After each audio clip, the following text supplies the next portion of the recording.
Thank you and welcome back to our channel Special Science Classes. আমরা class 12 এর third সেমিস্টারের অন্তর্গত তড়িৎ প্রবাহের চৌম্বক ক্রিয়া এবং চৌম্বকত্ব এই অধ্যায়টি আলোচনা করছিলাম। Magnetic effects of current and magnetism. তো আজকে চতুর্থ পর্ব। আজকে আমরা কি আলোচনা করব? আজকে আমরা আলোচনা করব যে কোনো কারেন্ট কন্ডাক্টিং লুপ যদি ম্যাগনেটিক ফিল্ডে থাকে তবে সেই কারেন্ট কন্ডাক্টিং লুপ একটা টর্ক অনুভব করে। সেই টর্কের মান কত? তড়িৎবাহী কুণ্ডলী যদি কোনো সুষম চৌম্বক ক্ষেত্রে অবস্থান করে তাহলে সেই তড়িৎবাহী কুণ্ডলী যে টর্ক অনুভব করে তার মান কত বা রাশিমালা কি? সঙ্গে জানবো আজকে আমরা মুভিং কয়েল গ্যালভানোমিটার, চলকুণ্ডলী গ্যালভানোমিটার। আমরা জানি গ্যালভানোমিটার দিয়ে কারেন্ট ডিটেক্ট করা হয়, সূক্ষ্ম কারেন্ট পরিমাপ করা হয়। তো গ্যালভানোমিটারের কনস্ট্রাকশন বা গঠন কিরূপ, কিভাবে কারেন্ট তড়িৎ প্রবাহ পরিমাপ করা হয় সেগুলো জানবো। কারেন্ট সেন্সিটিভিটি কি সেটা জানবো, এবং সঙ্গে আমরা জানি যে অ্যামমিটার দিয়ে তড়িৎ প্রবাহ মাত্রা মাপা যায় এবং ভোল্টমিটার দিয়ে বিভব পার্থক্য মাপা যায়।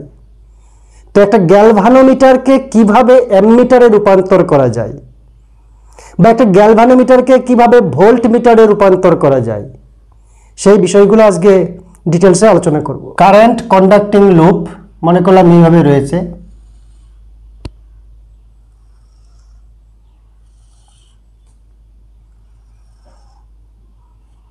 এটা কারেন্ট কন্ডাক্টিং লুপ, এর ভিতর দিয়ে কারেন্ট যাচ্ছে এ বি সি ডি। এদিক দিয়ে কারেন্ট যাচ্ছে আই পরিমাণ, এদিক দিয়ে কারেন্ট যাচ্ছে, এদিক দিয়ে কারেন্ট যাচ্ছে, এদিক দিয়ে তড়িৎ প্রবাহের অভিমুখ। এবং এটা কোথায় রাখা হয়েছে? এই কয়েলটা ম্যাগনেটিক ফিল্ডে। কিভাবে রেখেছি?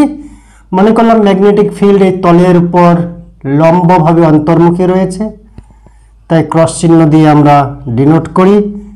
বহুবার আলোচনা হয়েছে এগুলো। তাহলে ম্যাগনেটিক ফিল্ড রয়েছে এই তলের সঙ্গে লম্বভাবে অন্তর্মুখী। তো চৌম্বক ক্ষেত্রে, সুষম চৌম্বক ক্ষেত্রে যদি একটা কারেন্ট কন্ডাক্টিং লুপ বা কুণ্ডলী রাখা যায় তাহলে এই কুণ্ডলীটা একটা বল অনুভব করবে। মনে করলাম এই বাহুটা হচ্ছে বি, এই বাহুর মান হচ্ছে এ, এটা বি হলে আমরা আয়তকার নিয়েছি, এটাও বি এবং এটাও হচ্ছে এ। এবার জানি, আমরা আলোচনা করেছি যে কোনো একটা পরিবাহী যদি ম্যাগনেটিক ফিল্ডে থাকে তাহলে সে একটা বল অনুভব করে, IBL sine theta, IBL sine theta বা I into L cross B. তো এখানে একটা পরিবাহী না, এটা একটা পরিবাহী বলতে পারি, এটা একটা পরিবাহী, এটা একটা পরিবাহী, এটা একটা পরিবাহী, লুপ তৈরি করেছে। তো প্রত্যেকটা পরিবাহী এই চৌম্বক ক্ষেত্রের জন্য একটা বল অনুভব করবে। এই অংশটা, লুপের এই অংশটা বা এই টুকরা পরিবাহীটা কোন দিকে বল অনুভব করবে আমরা ডান হাতের তালুর মাধ্যমে নির্ণয় করতে পারি। কিভাবে? এই চারটা আঙুল যাবে চৌম্বক ক্ষেত্রের অভিমুখে, বৃদ্ধাঙ্গুলি থাকবে তড়িৎ প্রবাহের অভিমুখে। তাহলে এই তালুটা, এটা না, এই তালুটা যে অভিমুখ নির্দেশ করবে সেই অভিমুখে চৌম্বকীয় বল অনুভব করবে পরিবাহীটা। তো এখানে তড়িৎ প্রবাহ এই দিকে যাচ্ছে, চৌম্বক ক্ষেত্র পারপেন্ডিকুলার ভিতর দিকে। তো চৌম্বক ক্ষেত্রের ভিতর দিকে আমি চারটা আঙ্গুল রাখলাম ডান হাতের, আর এই দিকে তড়িৎ প্রবাহী যাচ্ছে, তো এই দিকে আমি বুড়া আঙুল রাখলাম। তো তালুটা কোন দিকে আছে? নিচের দিকে। তাহলে এই পরিবাহীটা কি করবে? নিচের দিকে একটা বল অনুভব করবে। বলের মান কত? তড়িৎ প্রবাহ মাত্রা আই, এর দৈর্ঘ্য হচ্ছে বি, ক্যাপিটাল বি, এবং সাইন 90 ডিগ্রি। সাইন 90 ডিগ্রি কেন? দেখো, এই যে তড়িৎ প্রবাহের অভিমুখ আর এই যে চৌম্বক ক্ষেত্র পরস্পর লম্বভাবে রয়েছে। চৌম্বক ক্ষেত্র আর তড়িৎ প্রবাহের অভিমুখ পরস্পর লম্বভাবে রয়েছে, সেজন্য sin 90 হচ্ছে 1। এই পরিবাহীটা কোন দিকে বল অনুভব করবে? আবার চৌম্বক ক্ষেত্রের দিকে 4টা আঙ্গুল, কারেন্টের অভিমুখ উপরের দিকে বৃদ্ধ আঙ্গুল, তালুটা আমার এইদিকে আসছে, তো এইদিকে বল অনুভব করবে। এই বলের মান কত? I A B, যেখানে ক্যাপিটাল বি হচ্ছে চৌম্বক ক্ষেত্রের প্রাবল্য, এ হচ্ছে পরিবাহীর দৈর্ঘ্য, আই হচ্ছে তড়িৎ প্রবাহ মাত্রা। এই বাহুটা কোন দিকে বল অনুভব করবে? 4টা আঙ্গুল সর্বদাই বোর্ডের পারপেন্ডিকুলারলি ইনওয়ার্ড ডিরেকশন, আর বৃদ্ধাঙ্গুলিটা তড়িৎ প্রবাহের অভিমুখ, তাই তো? তাহলে তালুটা উপরের দিকে হচ্ছে, তো এটা উপরের দিকে বল অনুভব করবে।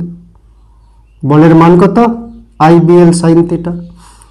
আই বি বলতে চৌম্বক ক্ষেত্র, আর এটা হচ্ছে এল মানে স্মল বি। আই পরিবাহীর দৈর্ঘ্য এবং চৌম্বক ক্ষেত্রের প্রাবল্য, এটা এদিকে বল অনুভব করবে। এই বলের মান কত? F is equal to I A P. মনে করলাম এই চারপাশে পরিসীমা বরাবর, বাউন্ডারি বরাবর তারের কয়েলটা আছে, ভিতরটা ফাঁকা মনে করলাম, তো এটা এইরকম রয়েছে। এবার এদিকে একটা বল অনুভব করছে, এদিকে একটা বল অনুভব করছে, এই তলের সঙ্গে প্যারালাল বল অনুভব করছে, এদিকেও উপরেও নিচেও। তাহলে মোট বল হবে 0, যেহেতু প্রত্যেকটা বল 0, এটা ক্যান্সেল করবে, এটাকে ক্যান্সেল করবে, মোট লব্ধি বল হবে 0। এবং লব্ধি টর্কও 0, কারণ এই দুটো বলের ক্রিয়ারেখা একই লাইনে আছে, উপরের বল নিচের বলের ক্রিয়ারেখা একই লাইনে রয়েছে। তো লব্ধি টর্কও 0, লব্ধি বলও 0। যখন এই তলটা লুপের তলটা চৌম্বক ক্ষেত্রের সঙ্গে লম্বভাবে রয়েছে, বা এই তলের যে ক্ষেত্র ভেক্টর এবং চৌম্বক ক্ষেত্র পরস্পর সমান্তরালে রয়েছে বা একই অভিমুখে রয়েছে, এই সেই ক্যাপিটাল এ ক্ষেত্র ভেক্টরটার অভিমুখ এবং চৌম্বক ক্ষেত্রের অভিমুখ একই দিকে, তাই এখানে লব্ধি বল, লব্ধি টর্ক সব 0। কিন্তু যদি আমি এই কয়েলটাকে একটু ঘুরিয়ে দিই, তাহলে এটা এদিকে ক্রিয়া করবে, এটা উপর দিকে ক্রিয়া করবে। আইএবি আর এদিককার আইএবি একই রেখার মধ্যে থাকছে না, এটা এই বরাবর, এটা এই বরাবর। থিটা করে ঘুরিয়ে দিলে এই কয়েল টর্ক অনুভব করবে। যখন কুণ্ডলীর তল ও চৌম্বক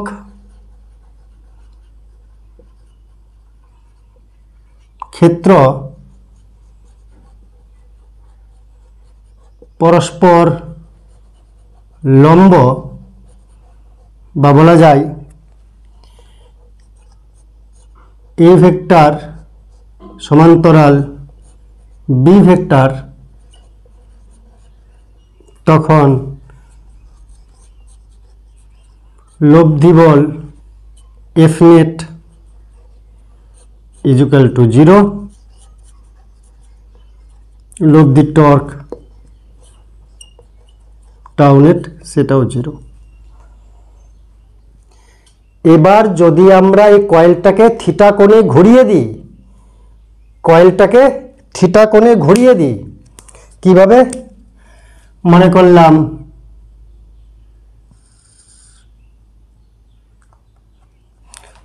থিটা কোণে ঘুরিয়ে দিলাম কয়েলটাকে,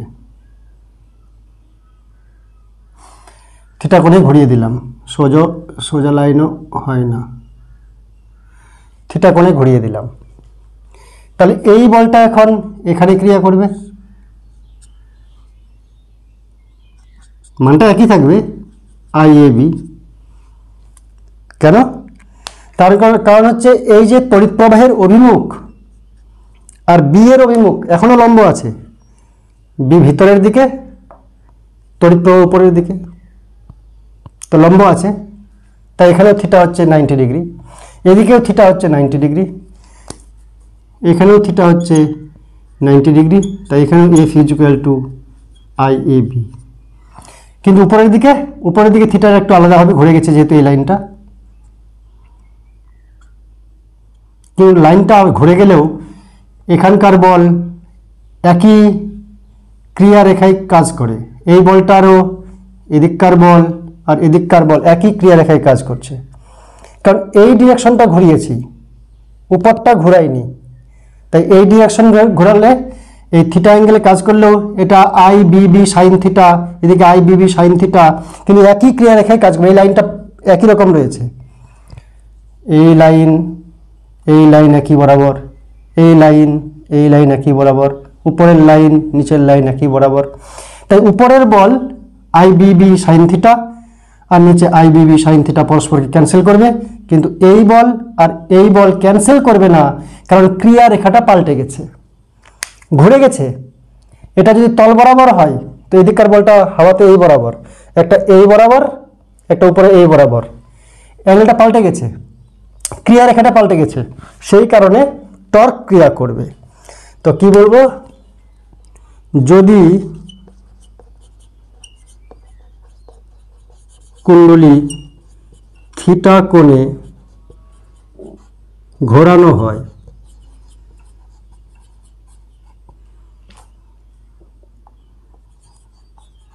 তবে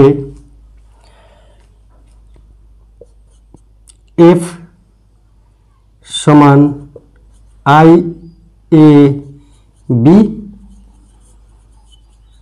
একই রেখা বরাবর ক্রিয়া করে না।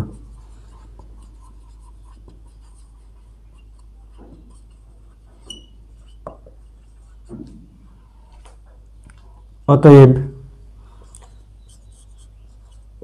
টর্ক কি হবে, আমরা এখানে লিখে রাখতে পারি যে এ ভেক্টরটা এটা ক্ষেত্রফলটা, এটার ক্ষেত্রফল কি হবে এ ইন্টু বি, ক্ষেত্রফলটা এ ইন্টু বি, মড যদি করি তাহলে এ বি। এবার মনে রাখতে হবে যে এর অভিমুখ প্রথমে যখন এই বরাবর ছিল, এর অভিমুখ বি এর অভিমুখ একই ছিল। এবার এটা ঘুরে গেল, এই তলটা যদি ঘুরে যায়, বি এর অভিমুখটা পারপেন্ডিকুলার ইনওয়ার্ড রয়েছে, এবার তলটা ঘুরে গেল মানে এক তলের ক্ষেত্র ভেক্টরটা ঘুরে গেল। এটা যতটা ঘুরবে বি এবং এ এর মধ্যে অন্তর্বর্তী কোণ ততটাই হবে। এখানে লিখতে পারি আমরা, অতএব থিটা হলো এ ও বি এর অন্তর্বর্তী কোণ, এ ও বি এর অন্তর্বর্তী কোণ। তড়িৎ প্রবাহের অভিমুখের সঙ্গে বি থিটা কোণ নাই, তড়িৎ প্রবাহ উপর দিকে যাচ্ছে, চৌম্বক ক্ষেত্র পারপেন্ডিকুলারলি ইনওয়ার্ড, দুটোর মধ্যে অ্যাঙ্গেল 90 ডিগ্রি। তার জন্য এটা আই এ বি থাকলো, সাইন 90-তে 1 হয়ে গেল। তবে কার সঙ্গে কোণ থিটা, এই ক্ষেত্রটার যে ক্ষেত্র ভেক্টর মানে কি তলের সঙ্গে পারপেন্ডিকুলার ভিতরে ছিল ফার্স্টে, এবার তলটা ঘুরে গেল তো ক্ষেত্র ভেক্টরটা ঘুরে গেল, তলটা ঘুরলো থিটা কোণে, ক্ষেত্র ভেক্টরটাও ঘুরলো থিটা কোণে। কার সাপেক্ষে, আমাদের চৌম্বক ক্ষেত্রের সাপেক্ষে। বা তলটা ঘুরেছে এই আগের অবস্থানের সাপেক্ষে, তলটার থিটা কোণে ঘুরেছে আগের অবস্থার সাপেক্ষে, আর ক্ষেত্র ভেক্টরটা ঘুরেছে চৌম্বক ক্ষেত্রের সাপেক্ষে। চৌম্বক ক্ষেত্র ফিক্সড আছে ভিতরে ইনওয়ার্ড, প্রাথমিক অবস্থানে প্যারালাল রেখেছিলাম, তাই ক্ষেত্র ভেক্টরটাও ইনওয়ার্ড, কিন্তু এবার ক্ষেত্র ভেক্টরটা ঘুরে গেল, তাই এ ভেক্টরটাও ঘুরে গেল। এ ভেক্টরটা ঘুরে গেল, আগে তো বি এর সঙ্গে পারপেন্ডিকুলার প্যারালাল ছিল, এবার এ ভেক্টর ঘুরে গেল, তো কতটা ঘুরলো বি এর সঙ্গে থিটা কোণে, তাই থিটা হলো এ এবং বি এর অন্তর্বর্তী কোণ। তাহলে টর্ক কি হবে, এবার যদি আমরা এই উপরের ছবিটাকে আলাদা করে আঁকাই, যে প্রাথমিক অবস্থান ছিল এই বরাবর, এবার হয়ে গেল এই বরাবর, কতটা কোণ ঘুরেছে থিটা। এটা কি, এটা হচ্ছে বি এর মান, এটা হচ্ছে বি এর মান, এটা থিটা হলে আমাদের কি লাগে, এখানে একটা ফোর্স কাজ করছে এই রেখা বরাবর, actually F is equal to I A B, এখানে একটা ফোর্স কাজ করছে F ইকুয়াল টু IAB, তাই তো? অ্যাকচুয়ালি বাহুটার উপর কাজ করছে, তো আমরা এই পয়েন্টে ধরে নিলাম F equal to IAB, F equal to IAB। তাহলে টর্ক কি? টর্ক জানি আমরা একটা বলের মান এবং এই বল দুটার লম্ব দূরত্ব। এটা যদি বি হয়, এটা থিটা, মানে এটা থিটা, এটা থিটা, এটা থিটা, এটা সবই থিটা, এটা থিটা, এটা থিটা, এটা থিটা, এটা একান্তর কোণ থিটা। তো এটা যদি থিটা কোণ হয়, তাহলে এটার এদিকের উপাংশ কি? এটা হচ্ছে বি কস থিটা, বি এর বি কস থিটা, আর বি এর এটা হচ্ছে বি সাইন থিটা। তাহলে এই দূরত্বটা হচ্ছে বি সাইন থিটা, লম্ব দূরত্বটা দুটো ফোর্সের মধ্যে বি সাইন থিটা। তাহলে টর্ক টাও কি হবে? এই তো হয়ে গেল এখানে। টর্ক হচ্ছে একটা বল ইন্টু বল দুটোর মধ্যে লম্ব ডিস্টেন্স। বলের মান IAB আর লম্ব ডিস্টেন্সটা হচ্ছে B sine theta equal to IAB B sine theta. AB মানে হচ্ছে ক্ষেত্রফল A, বি সাইন থিটা। এবার এটাকে যদি আমরা ভেক্টর ফর্মে লিখতে চাই, তাহলে কি হবে? IA ক্রস B,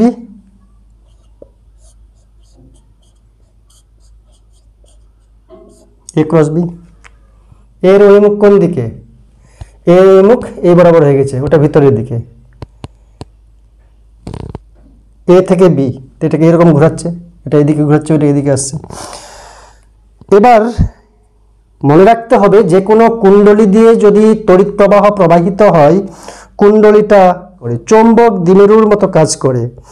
চৌম্বক দ্বিমেরুর মতো কাজ করে বলতে আমরা যেমন ইলেকট্রিক ডাইপোল জেনেছি, ঠিক সেরকম ম্যাগনেটিক ডাইপোল হয়, চৌম্বক দ্বিমেরু হয়। মনে রাখতে হবে, একটা কুণ্ডলী দিয়ে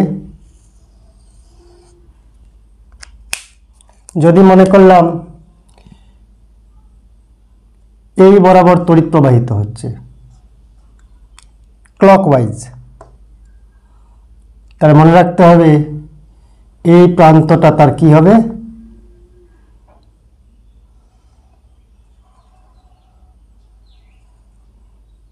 সাউথ পোলের কাজ করবে। এই যে এস হলো এখান থেকে। আর যদি এই বরাবর কাজ তড়িৎ প্রবাহিত হয়, যেমন উল্টা দিকেরটা এই বরাবর হবে,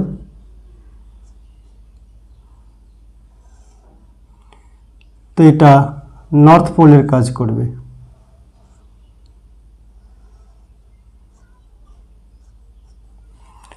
এটা এর মতো হচ্ছে, এটা এস এর মতো হচ্ছে, অর্থাৎ ক্লকওয়াইজ ঘুরবে। যেদিক থেকে দেখা যাবে যে তড়িৎ প্রবাহ ক্লকওয়াইজ ঘুরছে, ওই দিকটা হচ্ছে সাউথ পোল। একটা তড়িৎ পরিবাহী কুণ্ডলী ম্যাগনেটের মতো কাজ করে, এদিকে সাউথ পোল, উল্টা দিকে হচ্ছে নর্থ পোল। তো সাউথ পোল নর্থ পোল কাছাকাছি রয়েছে, তাই এটা হচ্ছে চৌম্বক দ্বিমেরু। চৌম্বক দ্বিমেরু কুণ্ডলীর বেলায় চৌম্বক দ্বিমেরুর ভ্রামক রয়েছে। চৌম্বক দ্বিমেরুর ভ্রামক আর কিছুই নেই, কারেন্টের মান ইন্টু ক্ষেত্র ভেক্টরের মান। তাই এখানে I ইন্টু A, এটাকে আমরা ইচ্ছা করলে এরকম লিখতে পারি, M vector into B vector, tau এর মান। এবং এই মানটা ম্যাক্সিমাম কখন হবে? যখন theta is equal two 90 degree. যখন এটা 90 ডিগ্রি কোণে থাকবে, তখন টাউ এর মান ম্যাক্সিমাম হবে। টাউ ম্যাক্স সমান IAB, টাউ ম্যাক্স এর মান, মানে theta is equal two 90 degree. কয়েলের তলটা যখন চৌম্বক ক্ষেত্রের সঙ্গে 90 ডিগ্রি অ্যাঙ্গেলে থাকবে, তখন লব্ধি বল লব্ধি টর্ক শূন্য।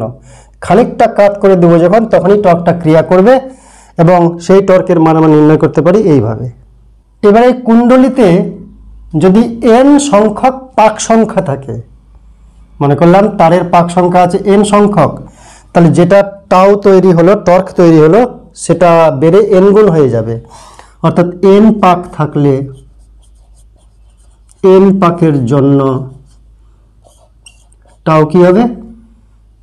টাউ হবে NIAB sine theta. Theta 90 degree হলে এন আই এ বি হয়ে যাবে, কিন্তু সাধারণ ফর্মুলা হচ্ছে এন পাকের জন্য N I A B sine theta বা N N B sine theta. I A কে এন ধরা যায়, অর্থাৎ দ্বিমেরু ভ্রামক চৌম্বকের এম হচ্ছে চৌম্বকের দ্বিমেরু ভ্রামক সমান আই এ। এবার চল কুণ্ডলী গ্যালভানোমিটার।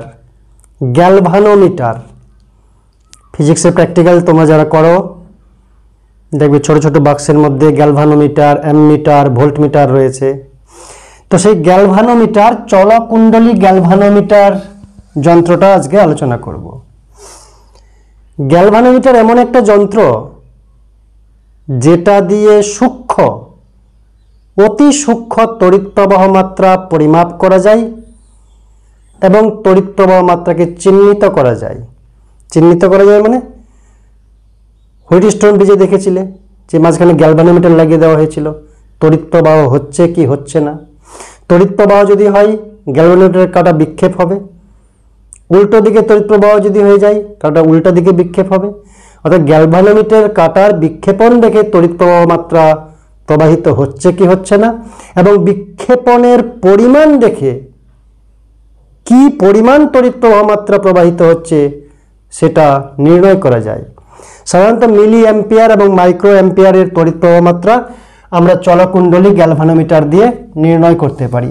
আসলে চলকুণ্ডলী গ্যালভানোমিটারটা কি? চলকুণ্ডলী, কুণ্ডলীটা চলে, লুপটা চলে। একটা তড়িৎবাহী কুণ্ডলী বা তড়িৎবাহী লুপ কখন চলে? যখন তার উপর টর্ক প্রয়োগ হয়। চলে বলতে ঘুরে। কখন টর্ক প্রয়োগ হয়? যখন সুষম চৌম্বক ক্ষেত্রে তাকে রাখা যায়।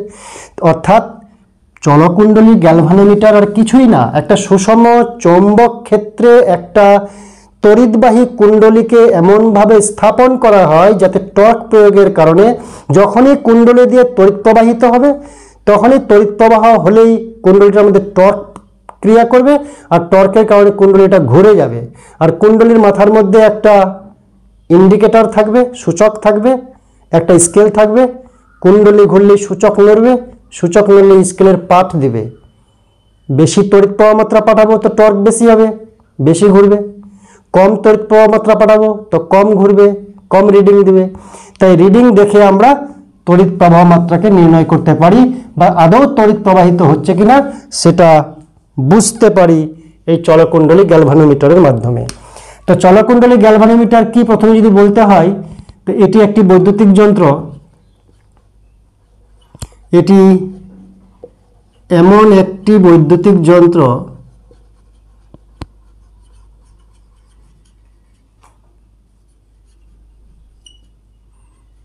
যা অতি সূক্ষ্ম তড়িৎ প্রবাহ মাত্রা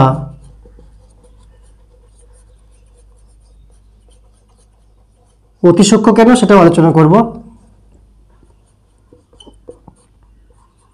মিলি অ্যাম্পিয়ার থেকে মাইক্রো অ্যাম্পিয়ার পরিমাপ করতে পারে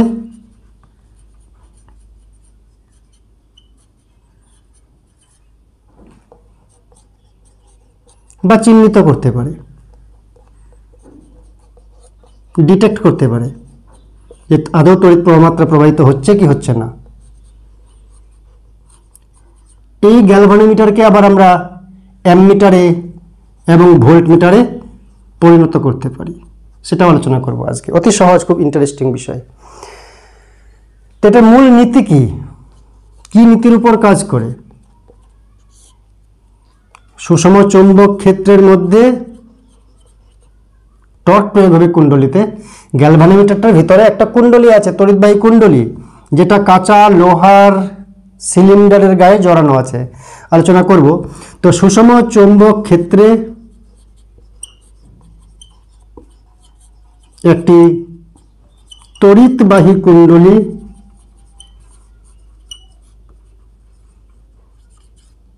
রাখলে সেটি কি হবে? টর্ক অনুভব করবে।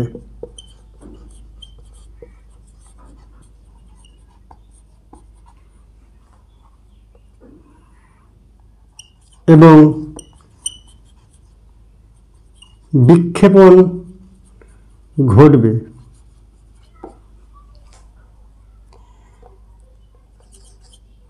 তাই তো, এই বিক্ষেপণের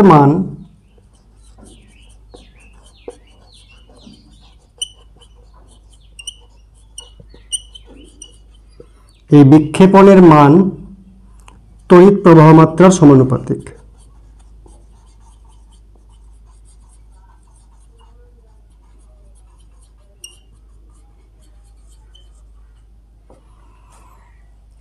তাহলে একটা তারের কুণ্ডলী রয়েছে, কোথায় রয়েছে? চৌম্বক ক্ষেত্রের মাঝখানে। যেই তারের কুণ্ডলী দিয়ে তার যাবে, কারেন্ট যাবে, তড়িৎ প্রবাহিত হবে, তাহলে সে টর্ক অনুভব করবে, ঘুরে যাবে। বেশি কারেন্ট গেলে বেশি ঘুরবে, বেশি টর্কের কারণে। কম কারেন্টে কম টর্ক। আমরা টর্কের রাশিমালা পড়েছিলাম। কুণ্ডলীর মধ্যে টর্কের রাশিমালা কি ছিল? টাউ ইজুক্যাল টু এন যদি পাক হয় N I A B sine theta. একটু আগে করলাম, মনে আছে তো? Tau equal to N I A B sine theta, বা এটাকে আমরা লিখছিলাম ভেক্টর ফর্মে এম ক্রস বি। এম হচ্ছে ম্যাগনেটিক মোমেন্ট। তো N I A B sine theta. তো একটা কুণ্ডলীকে যদি আমরা এন পাক বিশিষ্ট একটা তারের কুণ্ডলী নিই, তাকে যদি আমরা চৌম্বক ক্ষেত্রে এমনভাবে স্থাপন করি যে তড়িৎ প্রবাহিত হলে সেটা ঘুরবে, এবং ঘুরলে কতটা ঘুরছে সেই অ্যাঙ্গেলটা আমরা মেজার করতে পারি। তাহলে যত বেশি কারেন্ট পাঠাবো, কারেন্টের মান, তড়িৎ প্রবাহের মান যত বেশি হবে,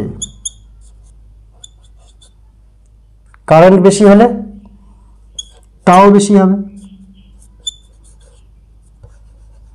কারেন্ট যদি বেশি হয়, ঊর্ধ্বমুখী হয়, টাওটা ঊর্ধ্বমুখী হবে। আর টাও ঊর্ধ্বমুখী হলে টর্কটা যদি বেশি হয় তো কি হবে? ডিফ্লেকশন বেশি হবে, যেটা থিটা অ্যাঙ্গেল বেশি হবে। অর্থাৎ অ্যাকচুয়ালি কি ফাইনাল হচ্ছে, কারেন্ট বেশি পাঠাবো তো ডিফ্লেকশন বেশি হবে। অতএব কারেন্টের মান ডিফ্লেকশনের সঙ্গে সমানুপাতিক। এটাই আলটিমেটলি গ্যালভানোমিটারে আসবে। আমরা থিটা মেজার করব, থিটা থেকে আই পেয়ে যাব। ধ্রুবক থাকবে, সেই ধ্রুবকগুলো আমরা কিভাবে আসছে নির্ণয় করব।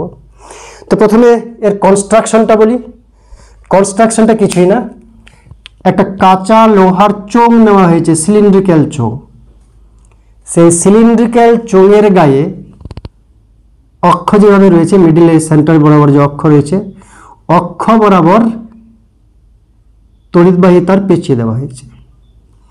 এটা যদি সিলিন্ডার মনে করি, তাহলে যে সেন্টার রয়েছে, অক্ষ রয়েছে, সেই অক্ষ বরাবর, সাইড দিয়ে না, শুধু অক্ষ বরাবর তার পেঁচিয়ে দেওয়া হবে।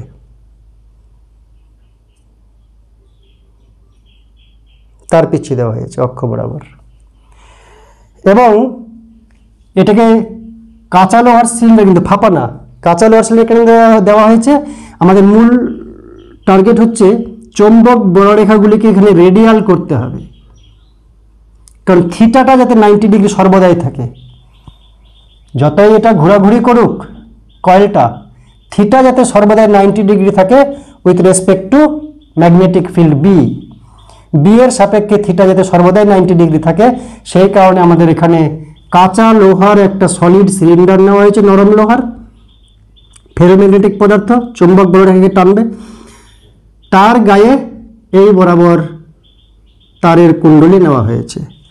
তারের কুণ্ডলী দিয়ে তড়িৎ প্রবাহ পাঠাতে হবে, তো তাই কুণ্ডলীকে উপরে এখানে টার্মিনাল একটা নেওয়া হয়েছে,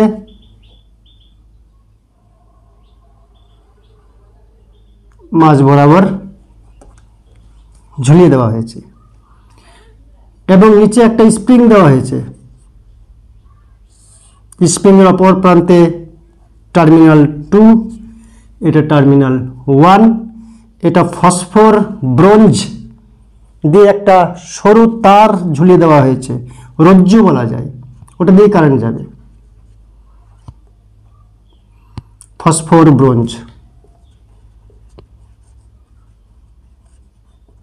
কারণ ইলাস্টিক প্রপার্টিটা আমাদের কাজে লাগবে, এবং সহজে যাতে গলে না যায়, হিটের কারণে, সেই জন্য ফসফর ব্রোঞ্জ দেওয়া হয়েছে, ফসফরাস আর ব্রোঞ্জের মিক্সচার।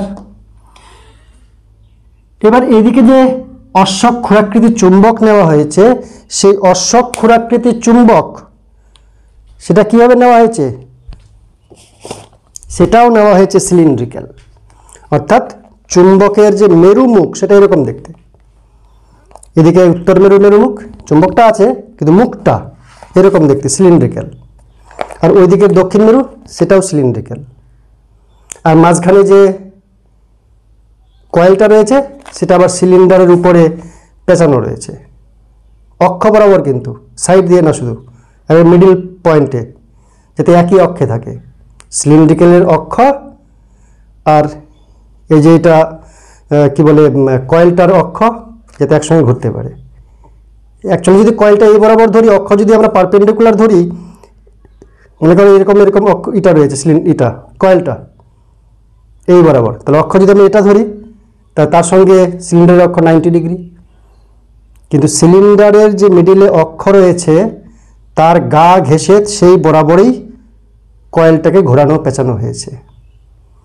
তাহলে আমাদের মেরুমুখ চুম্বকের, অশ্বকৃত চুম্বকের সিলিন্ড্রিক্যাল, এই সাইডে উত্তর মেরু, এই সাইডে দক্ষিণ মেরু, আর মাঝে যে চ্যানেলের মতন থাকলো সিলিন্ড্রিক্যাল ওয়ে, ওখানে সিলিন্ডারটা স্থাপন করা হয়েছে, যার গায়ে কাঁচা লোহা সলিড, কিন্তু তার যার গায়ে তার পিছিয়ে কুণ্ডলী তৈরি করা হয়েছে এন পাকের। এবার যখনই এই তার দিয়ে কারেন্ট যাবে, তখন এই কয়েলটা কি হবে? কয়েলটা টর্ক প্রযুক্ত হবে, কারেন্টের জন্য টর্ক প্রয়োগ হবে, যেহেতু ম্যাগনেটিক ফিল্ডে আছে। এবার টর্ক প্রয়োগ হলে সেটা ঘুরবে, বেশি কারেন্টে বেশি ঘুরবে, কম কারেন্টে কম ঘুরবে। কিন্তু ঘুরতে গেলে বাধা দিবে কে? এই যে রজ্জু আর এই যে স্প্রিং, তারাও তো মোচড় খাবে। তো ইলাস্টিক গুণে এই যত বেশি ঘুরবে তত বেশি মোচড় খাবে, তাই এখানে একটা রেস্টোরিং টর্ক তৈরি হবে। কি তৈরি হবে? রেস্টোরিং টর্ক, প্রত্যানয়নকারী টর্ক, ইলাস্টিক প্রপার্টির জন্য। এবং সেই কারেন্ট যদি আই হয়, কারেন্ট যদি আই যায়, তাহলে এখানে কতটা টর্ক তৈরি হবে? এখানে টর্ক তৈরি হবে টাউ ইজুক্যাল টু এন আছে পাক, আই কারেন্ট যাচ্ছে, এ যদি হয় ওটার ক্ষেত্রফল কয়েলের, তাহলে বি সাইন থিটার মান সবসময় 90 ডিগ্রি হবে। কেন 90 ডিগ্রি হবে? 90 ডিগ্রি করার জন্য এখানে কাঁচা লোহার সিলিন্ডার নেওয়া হয়েছে, সিলিন্ড্রিক্যাল ম্যাগনেটিক শেপ নেওয়া হয়েছে। তাতে কি হবে?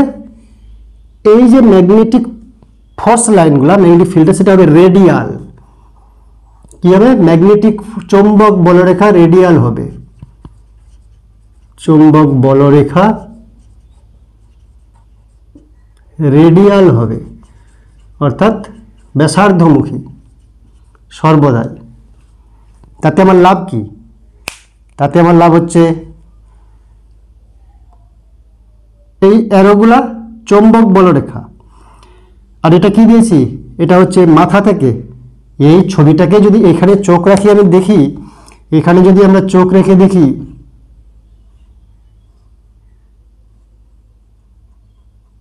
এখানে যদি চোখ রেখে দেখি, তাহলে এরকম চিত্র দেখতে পাবো, এগুলো বিচারগুলো দেখতে পাবো না, এই মুখটা। এবং তাতে দেখতে পাচ্ছি আমরা যে এই যে কয়েলটা, কয়েলের মাথায় যে দাগগুলা, সেই দাগগুলা যতই কয়েলটা ঘোরাঘুরি করুক না কেন, যেহেতু চৌম্বক বলয়গুলো রেডিয়াল, সেই জন্য চৌম্বক ক্ষেত্রের সঙ্গে এই দাগগুলা সমান্তরাল। এদিকে ঘুরলে এই বরাবর সমান্তরাল, ওইদিকে ঘুরলে ওই বরাবর। এটা যতই টর্কের কারণে ঘুরুক না কেন, সর্বদাই বি আর চৌম্বক কুণ্ডলীর যে তল সেটা সমান্তরাল। তার মানে কি? কুণ্ডলীর তলের যে ক্ষেত্র ভেক্টর তার সঙ্গে পারপেন্ডিকুলার। বুঝতে পারলাম কি পারলাম না? এটা মনে করলাম কুণ্ডলী আছে, তো যেদিকে দিচ্ছে না কেন, এটা যেহেতু রেডিয়াল, এই বরাবর দিয়েছি, তাও বি এর সঙ্গে সমান্তরাল। যদি এই বরাবর দিই তাও বি এর সঙ্গে সমান্তরাল, এই বরাবর দিই তাও বি এর সঙ্গে সমান্তরাল। কারণ বলরেখাগুলো সবসময় রেডিয়ালই গেছে,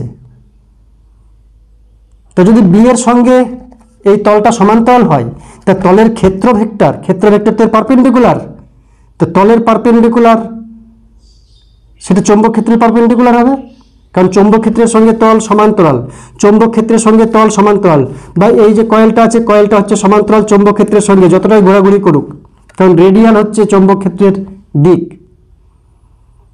তাহলে তলের সঙ্গে সমান্তরাল, তো তলের লম্বের সঙ্গে কি হবে? লম্ব।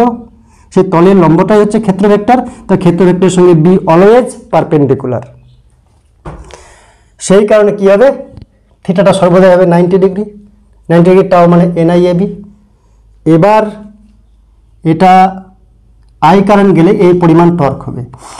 এই পরিমাণ টর্ক কি হবে? এটাকে ঘোরাতে চাইবে, কিন্তু ঘুরতে দিচ্ছে না কে? Elastic property.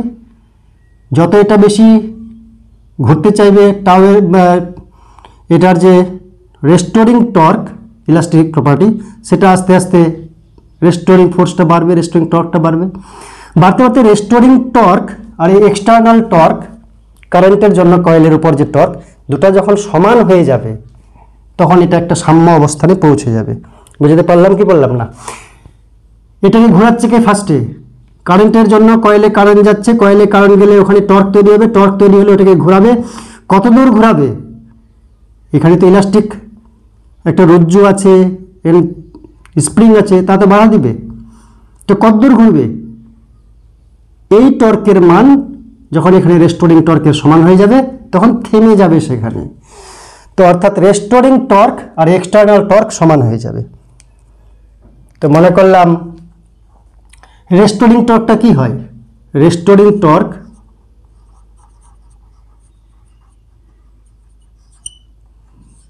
যে অ্যাঙ্গেলটা ঘুরছে তার সঙ্গে সমানুপাতিক।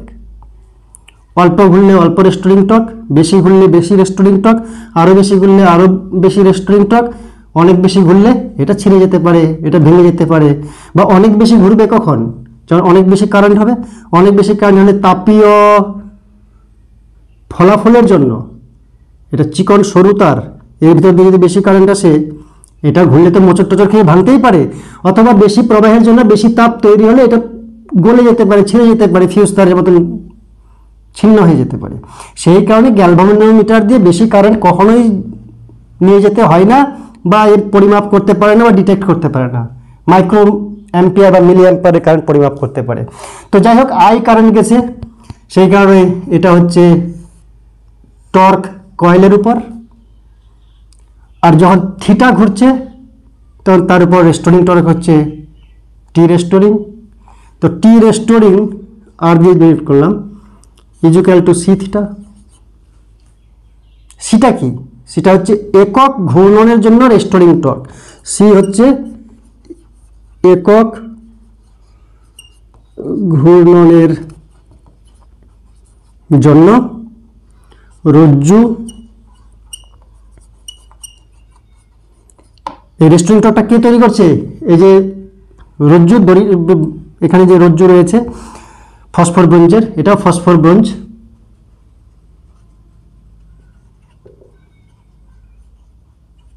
স্প্রিং, রজ্জু স্প্রিং, একক ঘূর্ণনের জন্য রজ্জু স্প্রিং এর টর্ক বা রেস্টোরিং টর্ক।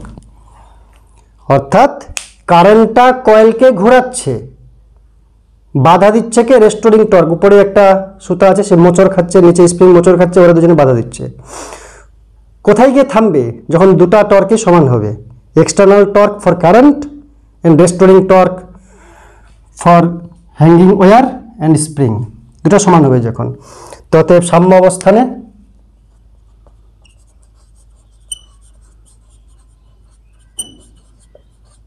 দুটো সমান হবে। তাই N I A B equal to C theta. C হচ্ছে একটা ধ্রুবক, এটা কিন্তু ধ্রুবক, বিভিন্ন গ্যালভানোমিটারের জন্য বিভিন্ন ধ্রুবক নির্ভর করছে এই রজ্জুর উপর, এই স্প্রিংয়ের উপর, দৈর্ঘ্যের উপর, মোটার উপর, ইলাস্টিসিটির উপর ইত্যাদির উপর। তো এখান থেকে আমরা কারেন্ট মাপবো, তাহলে আই ইকুয়াল টু কি? C by N A B into theta. তো এই হচ্ছে ফর্মুলা। বা এখানে বলা যায় যে সিটা একটা ধ্রুবক ওই রজ্জুর জন্য, স্প্রিংয়ের জন্য, এন হচ্ছে পাক সংখ্যা গ্যালভানোমিটারের ধ্রুবক, এ হচ্ছে এরিয়া অফ দ্য কয়েল ধ্রুবক, বি হচ্ছে ম্যাগনেটিক ফিল্ড এটাও ধ্রুবক, তাই পুরোটাও ধ্রুবক, তাই আই ইজ ইকুয়াল টু বলা যায় কে বি, কে বি কেন কে থিটা, কে থিটা, অর্থাৎ থিটা বাড়লে আই বাড়ে, থিটা কমলে আই কমে। তো তার মানে আই আমি ম্যাক্সিমাম নির্ণয় করতে পারবো না, কারণ বেশি মোচড় খেলে এটা ছিঁড়ে যাবে, গলে যাবে, বা এর ম্যাক্সিমাম ডিফ্লেকশন হতে পারে, তার বেশি তো ডিফ্লেকশন হতে পারে না। সেই কারণে যে কোনো পরিমাণের কারেন্ট আমরা গ্যালভানোমিটার দিয়ে পরিমাপ করতে পারি না, খুব সূক্ষ্ম এবং অল্প পরিমাণ কারেন্ট চিহ্নিত করা যায় এবং পরিমাপ করা যায়। তো মুভিং কয়েল গ্যালভানোমিটারে একটা প্রশ্ন আসতে পারে যে এখানে কাঁচা বা নরম লোহার সিলিন্ডার কেন নেওয়া হয়, এবং এই অশ্বক্ষরাকৃতি চুম্বকের যে মেরু মুখ এই সাইডটা ওই সাইডটা কেন সিলিন্ড্রিক্যাল নেওয়া হয়।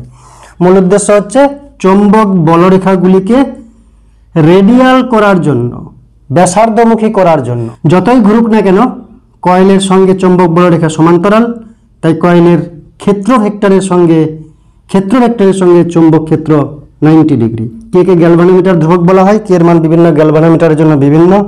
এবার আমরা জানবো কারেন্ট সেন্সিটিভিটি বা প্রবাহ সুবিদিতা। প্রবাহ সুবিদিতা কি?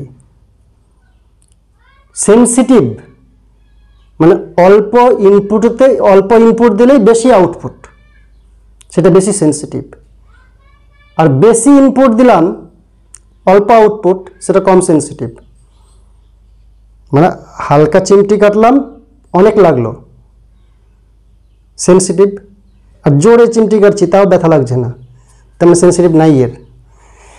ঠিক সেরকম তো সেন্সিটিভিটি মানে হচ্ছে অল্প কারেন্ট প্রবাহ করলেই বেশি অ্যাঙ্গেল ডিফ্লেক্ট হয়। গ্যালভানোমিটারের কয়েলের সঙ্গে একটা সূচক লাগানো থাকে, গ্যালভানোমিটার ঘুরছে, সূচকটাও ঘুরছে, ওখানে একটা স্কেলও আছে, সেখান থেকে থিটা মানটা নির্ণয় করতে পারি আমরা। তো অল্প কারেন্টেই বেশি ডিফ্লেকশন হচ্ছে, ওই গ্যালভানোমিটার বেশি সেন্সিটিভ। আর অনেকটা কারেন্ট দিচ্ছি কিন্তু অল্প অ্যাঙ্গেল ডিফ্লেকশন হচ্ছে, ওটা কম সেন্সিটিভ। তাই সেন্সিটিভিটি অফ কারেন্ট মানে হচ্ছে যে একক তড়িৎ প্রবাহ মাত্রার জন্য কি পরিমাণ বিক্ষেপণ ঘটে কয়েলের। থিটা কোণ করতে যদি আই পরিমাণ কারেন্ট লাগে, তাহলে একক কারেন্টে কতটা কোণ ডিফ্লেকশন হচ্ছে, theta by I is equal to sensitivity. তাহলে প্রবাহ সুবিধা হচ্ছে theta by I. Theta by I যদি বার করি, এখান থেকে কি পাচ্ছি, থিটা, আইটাকে উপরে নিয়ে গেলাম, তো theta by I NAB by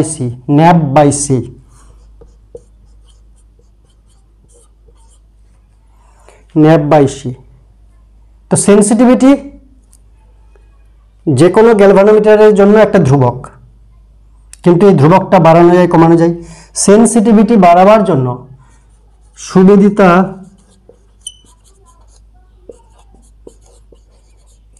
বৃদ্ধির উপায় কি? থিটা বাই আই এটা হচ্ছে সেন্সিটিভিটি, তো এটাকে বাড়াতে হবে। এটা বাড়বে কি করে? এন বাড়ালে বাড়বে, পাক সংখ্যা বাড়াতে হবে কয়েলের ক্ষেত্রফল যদি বাড়াই, এবং ম্যাগনেটিক ফিল্ডের যদি শক্তি বৃদ্ধি করি, ইন্টেন্সিটি বৃদ্ধি করি ম্যাগনেটিক ফিল্ডের, তাহলে আমার সুবিদিতা বৃদ্ধি পাবে। এবার আমরা জানবো যে গ্যালভানোমিটারকে কিভাবে অ্যামমিটারে বা ভোল্টমিটারে রূপান্তর করা যায়। তো গ্যালভানোমিটার দিয়ে আমরা বেশি পরিমাণ কারেন্ট পাঠাতে পারি না বা পরিমাপ করতে পারি না। তো কারেন্ট পরিমাপের জন্য, তড়িৎ প্রবাহটা পরিমাপের জন্য আমরা কি জানি, অ্যামমিটার ব্যবহার করি। অ্যামমিটার আমরা জানি যে শ্রেণী সমবায়ে অ্যামমিটারকে রাখা হয়, অ্যামমিটারকে শ্রেণী সমবায়ে যুক্ত করা হয়। আদর্শ অ্যামমিটারের রোধ 0 হওয়া উচিত, এই সমস্ত রয়েছে। তো গ্যালভানোমিটারকে অ্যামমিটারে কিভাবে রূপান্তর করব? আমরা রূপান্তর করব, মনে করলাম এখানে একটা গ্যালভানোমিটার আছে, আই কারেন্ট যাচ্ছে, কিন্তু আই কারেন্ট মাপার এর ক্ষমতা নেই, নষ্ট হয়ে যাবে আই কারেন্টের ভিতর দিয়ে গেলে। তো কি করবো, একটা বিকল্প পথ বা শান্ট ব্যবহার করব। যে আই কারেন্ট গেল, সেখান থেকে অতি অল্প কারেন্ট আইজি, যেটা ম্যাক্সিমাম এ ডিনোট করতে পারে, সেই আইজি কারেন্ট এর ভিতর দিয়ে গেল, আর বাকি কারেন্টটা, এটা যে আমরা শান্ট বলি, বাকি কারেন্টটা শান্টের ভিতর দিয়ে গেল I মাইনাস আইজি। মনে রাখতে হবে এখানে যে IG much much less then is, এটাকে শান্ট বলা হয়, বিকল্প পথ, এটার রোধ থেকে অনেক কম, অর্থাৎ S much much less than G, এটা যদি রোধ হয় রেজিস্ট্যান্স। কি বলতে যাচ্ছি, গ্যালভানোমিটারের প্যারালালে একটা অতি অল্প মানের স্বল্প মানের রোধ এমনভাবে যুক্ত করতে হবে যে মেন যে তড়িৎ প্রবাহ মাত্রা তার বেশিরভাগটাই এদিক দিয়ে পাস করে যায় এবং এদিক দিয়ে কম যায়। তাহলে মাপবো কি করে? আইজি আর এখানকার গ্যালভানোমিটারের রোধ মনে করলাম জি। গ্যালভানোমিটারের রোধ আর শান্টের রোধ প্যারালালে রয়েছে, এদের অনুপাতটা এমন রাখবো যে মনে করলাম যে 10 কারেন্ট গেলে এদিক দিয়ে 9 যায়, এদিক দিয়ে 1 যায়, তাহলে 100 কারেন্ট গেলে এদিক দিয়ে 90 যাবে, এদিক দিয়ে 10 যাবে। 1 গেলেই মনে করব এখানে 100, বা 1 গেলে মনে করবো এদিকে 100। গ্যালভানোমিটার বলছে কারেন্ট 1, আমি বুঝে নিব যে মেন কারেন্ট হচ্ছে 100, কারণ বাদ বাকি এদিকে 99 এদিকে যাচ্ছে। তো এদের রেশিওর মাধ্যমে আমরা মেন কারেন্টটা মাপতে পারি। গ্যালভানোমিটার যদিও কম পরিমাপ করবে, সেটাকে একটা গুণিতক আকারে আমরা করে মেন কারেন্টটা মাপতে পারি। তো যাই হোক, এস এর মান নির্ণয় করতে হবে। মনে করলাম যে গ্যালভানোমিটার সর্বোচ্চ আইজি পরিমাণ কারেন্ট মাপতে পারে, আর শান্টের ভিতর দিয়ে কারেন্ট যাচ্ছে আইএস, যেটা হচ্ছে মোট কারেন্ট থেকে আইজি বাদ দিয়ে বাকিটা। এখানে গিয়ে আবার একই কারেন্ট হবে, আই হয়ে যাবে। অল্প কারেন্ট এদিক দিয়ে গেল, বেশিরভাগ কারেন্ট এদিক দিয়ে গেল, কারণ এদিক দিয়ে বেশি কারেন্ট গেলে পুড়ে যাবে। তাই আমরা লিখতে পারি কি, দেখো শান্টের বিভব প্রভেদ আর গ্যালভানোমিটারের বিভব প্রভেদ সমান। ভিজি মানে কারেন্ট ইনটু তার রোধ, শান্টের বিভব মানে কি কারেন্ট শান্টের ভিতর দিয়ে ইনটু তার রোধ এস। এখান থেকে আমরা এস এর মান নির্ণয় করতে পারি যে কি পরিমাণ রোধ আমাকে এখানে লাগাতে হবে যদি আমরা আই পরিমাণ তড়িৎ প্রবাহ মাত্রা ম্যাক্সিমাম মাপতে চাই। তাহলে S is equal to IG divide by I minus IG into G, এটা হচ্ছে এস এর ফর্মুলা। এবং এখান থেকে কারেন্টও মাপতে পারি, যে কী পরিমাণ কারেন্ট আমরা মাপতে পারবো এখান থেকে, এস এর মান যদি জানা থাকে। তো এখান থেকে মাপতে পারি, যেটা কারেন্টের রাশিমালা। আর গ্যালভানোমিটার থেকে ভোল্টমিটার, আমরা জানি ভোল্টমিটার বিভব প্রভেদ পরিমাপের যন্ত্র, ভোল্টমিটার বিভব পার্থক্য পরিমাপ করে। তো আমরা গ্যালভানোমিটারকে ভোল্টমিটারে কিভাবে রূপান্তর করব, তার আগে জানা উচিত যে ভোল্টমিটার সমান্তরাল সমবায়ে যুক্ত থাকে। বর্তনীতে যার বিভব পার্থক্য নির্ণয় করব যে যন্ত্রের, তার সমান্তরাল সমবায়ে যুক্ত থাকে। তো গ্যালভানোমিটার মনে করলাম এখানে একটা গ্যালভানোমিটার রয়েছে, এর ভিতরে রোধ রয়েছে জি। এই গ্যালভানোমিটার দিয়ে আমরা বিভব পার্থক্য পরিমাপ করতে পারবো না, কারণ গ্যালভানোমিটার পুড়ে যাবে বেশি পরিমাণ তড়িৎ প্রবাহিত হলে, বা ছিঁড়ে যাবে বা নষ্ট হবে। সেই কারণে গ্যালভানোমিটারের সঙ্গে শ্রেণী সমবায়ে একটি উচ্চমানের রোধ যুক্ত করতে হবে। এটাকে রেজিস্ট্যান্স মাল্টিপ্লায়ারও বলা যায়। আর এবং মনে করলাম যে এখানে একটা বৈদ্যুতিক যন্ত্র রয়েছে, একটা ফ্যান রয়েছে, তার বিভব প্রভেদ ভি মাপব। তো এটার বিভব প্রভেদ এটার বিভব প্রভেদ সমান, এখানে আই কারেন্ট যাচ্ছে।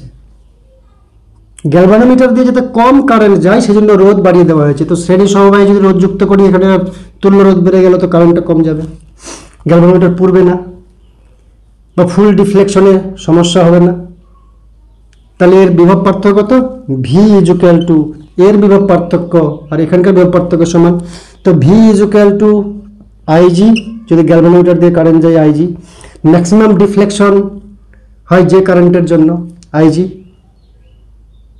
আর এর তুল্যরোধ কত জি প্লাস আর। এখান থেকে আমরা রেজিস্ট্যান্স মাল্টিপ্লায়ার আর এর মান নির্ণয় করতে পারি। তাহলে শ্রেণী সমবায়ে উচ্চমানের রোধ যুক্ত করব গ্যালভানোমিটারের, তাহলে গ্যালভানোমিটারটা ভোল্টমিটারে রূপান্তর হবে, বিভব প্রভেদ মাপতে পারবে। আজকের জন্য এ পর্যন্তই, থ্যাংক ইউ।